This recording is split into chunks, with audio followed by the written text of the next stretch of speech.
le commencement du voyage de Jésus vers Jérusalem. Un autre dit, Seigneur, je te suivrai, mais permets-moi d'abord de faire mes adieux à ma famille. Le voyage de Jésus de la Galilée vers Jérusalem a pour but de subir la passion. Les dirigeants juifs symbolisés par Jérusalem ne reçoivent pas Jésus, mais au contraire le font crucifier.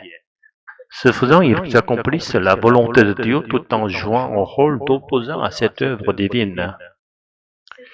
Ceux qui reçoivent Jésus et le suivent comme Zaché à la Jéricho obtiennent le salut. En revanche, les habitants de Jérusalem qui ne l'ont pas accueilli seront confrontés au jugement. En réalité, Jésus affirme que le fait de ne pas le recevoir est déjà en soi un acte de condamnation par Dieu. Autrement dit, leur rôle malfaisant n'est pas une cause mais une conséquence du jugement de Dieu déjà prononcé. À l'inverse, la repentance de Zaché ne peut être attribuée à sa seule volonté mais à la grâce de Dieu. Celui qui croit en lui n'est point jugé, mais celui qui ne croit pas est déjà jugé parce qu'il n'a pas cru au nom du Fils unique de Dieu.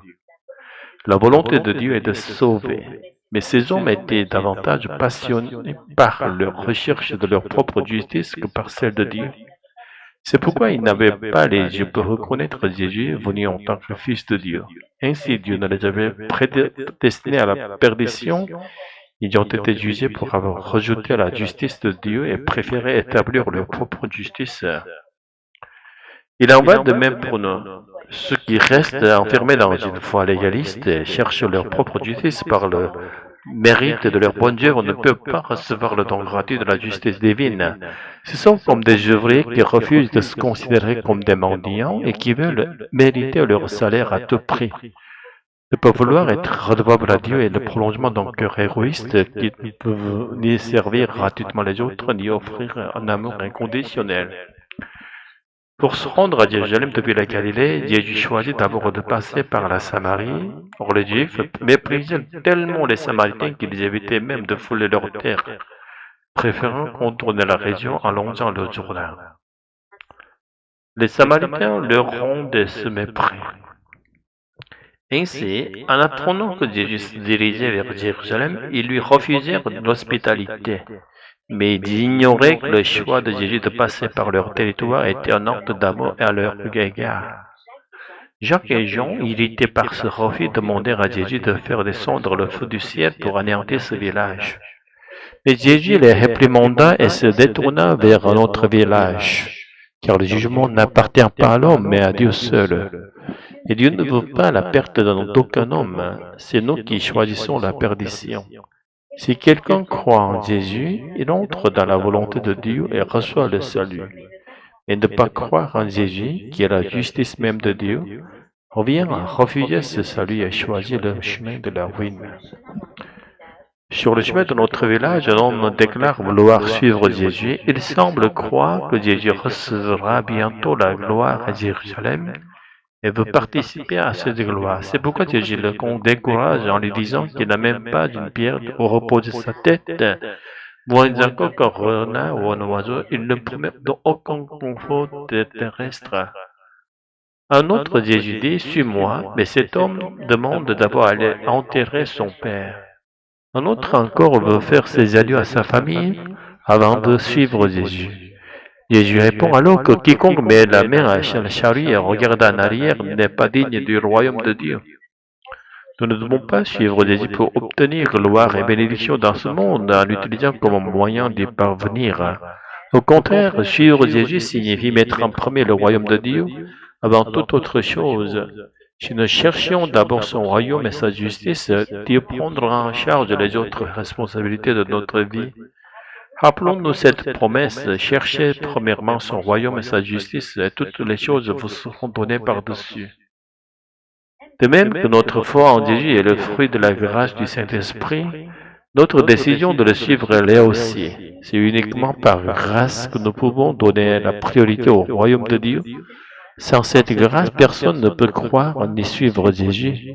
Louons Dieu pour cette grâce éternelle, chantons-lui notre reconnaissance, que nous puissions tous traverser la voie de la croix vers Jérusalem pour entrer un jour dans la lumière de la patrie céleste et goûter à l'inexprimable félicité du royaume éternel. Alléluia, Amen. Un jeune croyant plein de zèle bien concentré sur lui-même. Un chrétien mûr dans la foi, humble et enraciné dans l'évangile. Frère Eli, j'ai pris une décision, je veux suivre 18 de tout mon cœur. Je suis prêt à tout laisser derrière moi, enfin presque tout.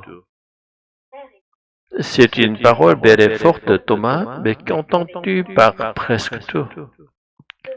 Eh bien, je voudrais juste régler quelques affaires d'abord, dire au revoir à ma famille, finir mes études, me stabiliser, et puis je me lancerai.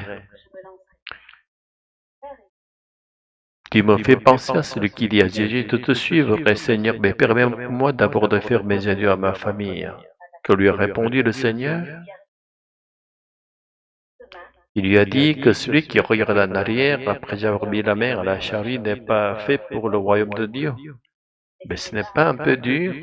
Il ne lui demandait que quelques instants. C'est dire si on pense que suivre Jésus est une option parmi d'autres.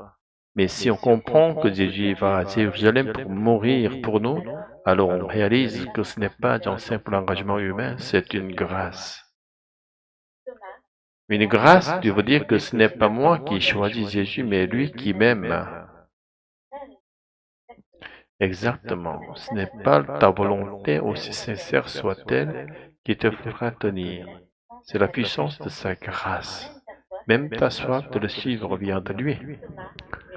Mais pourquoi certains le rejettent alors, comme les gens de Jérusalem?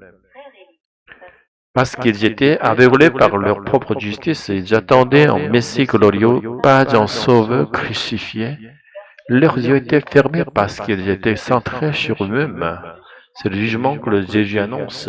Refuser le don de Dieu, c'est déjà être jugé. Et ceux qui l'acceptent comme Jachère, ils reçoivent le salut non pas parce qu'ils sont meilleurs, mais parce que Dieu a ouvert leur cœur. Ce que Jachère a fait, ce n'est pas le fruit de sa force, mais le fruit de la grâce.